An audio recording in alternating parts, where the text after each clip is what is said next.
Momen itu benar-benar membuat semua orang terdiam sejenak. Sorakan penonton yang sebelumnya menggema tiba-tiba berubah menjadi desahan kaget. Bola meluncur dengan kecepatan tinggi, melewati blok dan menghantam tepat sasaran. Spike keras dari Megawati bukan hanya mencetak poin, tapi juga meninggalkan kesan mendalam. Bahkan lawan seperti Tanja Grober pun tampak terkejut dan syok dengan kekuatan pukulan tersebut. Bukan sekali dua kali kejadian seperti ini terjadi. Setiap kali Megawati mendapatkan umpan yang tepat, hasilnya hampir selalu sama. Bola jatuh keras di area lawan, sulit diantisipasi, dan seringkali menghasilkan poin langsung. Kekuatan, timing, serta akurasi yang ia miliki menjadikannya salah satu spiker paling berbahaya di lapangan. Namun pertanyaan besar yang mulai muncul di kalangan penggemar adalah, kenapa pemain dengan kemampuan seperti ini justru jarang mendapatkan umpan?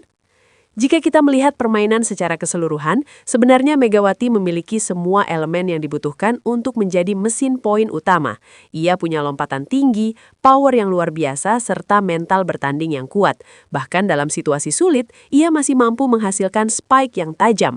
Tetapi dalam banyak pertandingan, ia justru terlihat tidak terlalu sering dilibatkan dalam skema serangan utama tim. Salah satu faktor yang mungkin memengaruhi adalah strategi tim. Dalam bola voli, pelatih seringkali mengatur distribusi bola agar tidak mudah terbaca oleh lawan. Jika satu pemain terlalu sering dijadikan target, maka blok lawan akan lebih mudah mengantisipasi. Hal ini bisa jadi alasan mengapa Megawati tidak selalu menjadi pilihan utama meskipun kemampuannya sangat menonjol. Namun di sisi lain, keputusan tersebut juga menimbulkan tanda tanya. Ketika seorang pemain terbukti efektif dalam mencetak poin, bukankah seharusnya ia lebih sering dimanfaatkan? Terutama dalam momen-momen krusial, kehadiran spiker kuat seperti Megawati bisa menjadi pembeda antara kemenangan dan kekalahan. Reaksi Tanja Grober dalam momen spike headshot itu seakan menjadi bukti nyata betapa berbahayanya Megawati. Ekspresi kaget dan syok yang terlihat bukan dibuat-buat. Itu adalah reaksi alami dari seorang pemain yang tidak menyangka akan menerima serangan sekuat itu.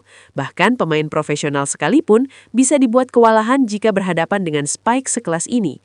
Tidak hanya soal kekuatan, tetapi juga kecepatan bola yang sulit diprediksi.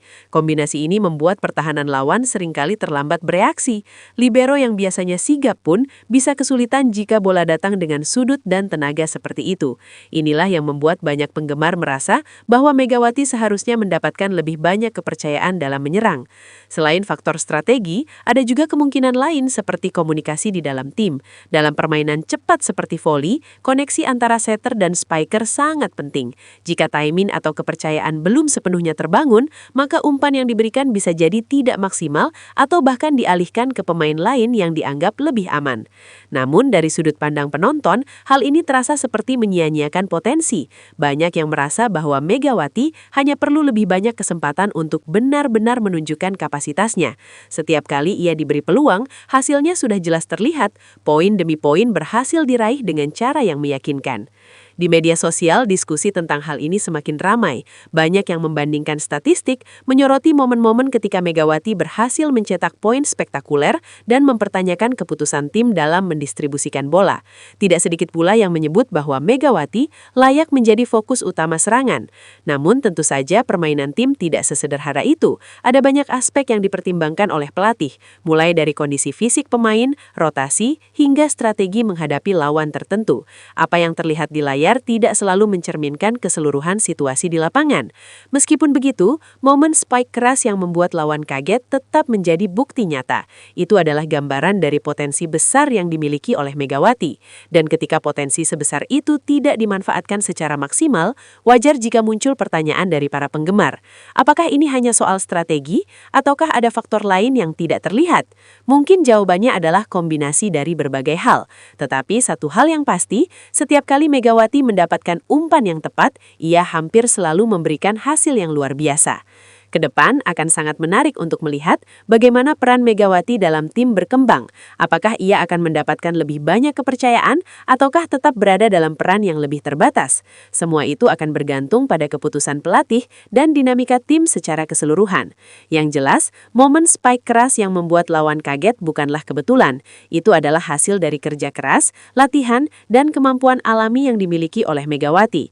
Dan selama ia terus menunjukkan performa seperti itu, tekanan dari publik untuk memberinya lebih banyak kesempatan akan terus meningkat. Pada akhirnya, bola voli adalah permainan tim. Kemenangan tidak ditentukan oleh satu pemain, tetapi oleh kerjasama seluruh anggota tim. Namun, memiliki pemain dengan kemampuan luar biasa adalah sebuah keuntungan besar dan akan sangat disayangkan jika tidak dimanfaatkan secara maksimal. Momen Tanja Grober yang kaget dan syok mungkin hanya berlangsung beberapa detik, tetapi dampaknya jauh lebih besar. Itu menjadi simbol dari potensi yang belum sepenuhnya tergali.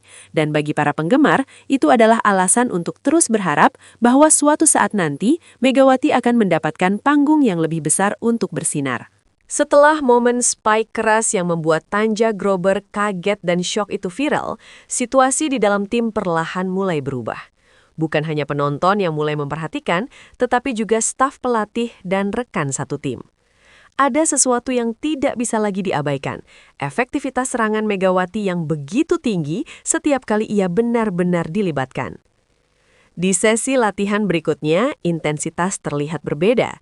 Setter mulai lebih sering mengarahkan bola ke arah Megawati. Bukan hanya sekedar variasi, tapi benar-benar diuji sebagai opsi utama. Umpan-umpan cepat, bola tinggi di sisi luar, bahkan kombinasi tipuan mulai diarahkan untuk melihat seberapa jauh ia bisa mendominasi permainan. Dan hasilnya? Tidak mengecewakan. Megawati menunjukkan konsistensi yang mulai sulit untuk dibantah. Spike-nya tetap keras, arah pukulannya semakin tajam, dan yang paling penting, ia mulai membaca blok lawan dengan lebih matang. Jika sebelumnya ia hanya mengandalkan power, kini ia mulai mengkombinasikan dengan kecerdasan bermain. Namun perubahan ini tidak datang tanpa tantangan. Ketika seorang pemain mulai sering mendapatkan bola, otomatis perhatian lawan juga meningkat. Blok ganda, bahkan blok 3, mulai diarahkan khusus untuk menghentikan Megawati. Inilah ujian sebenarnya. Apakah ia mampu tetap efektif ketika menjadi pusat perhatian? Dalam beberapa pertandingan awal setelah perubahan strategi, terlihat adanya penyesuaian. Tidak semua spike berbuah poin. Beberapa berhasil diantisipasi, beberapa lainnya bahkan berujung error.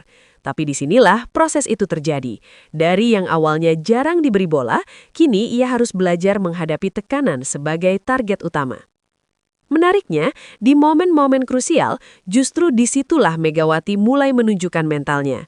Ketika skor ketat, ketika tekanan tinggi, dan ketika semua mata tertuju padanya, ia justru tampil lebih berani. Spike keras kembali muncul, sudut pukulan semakin sulit ditebak, dan beberapa kali ia berhasil menembus blok rapat yang sebelumnya terasa mustahil.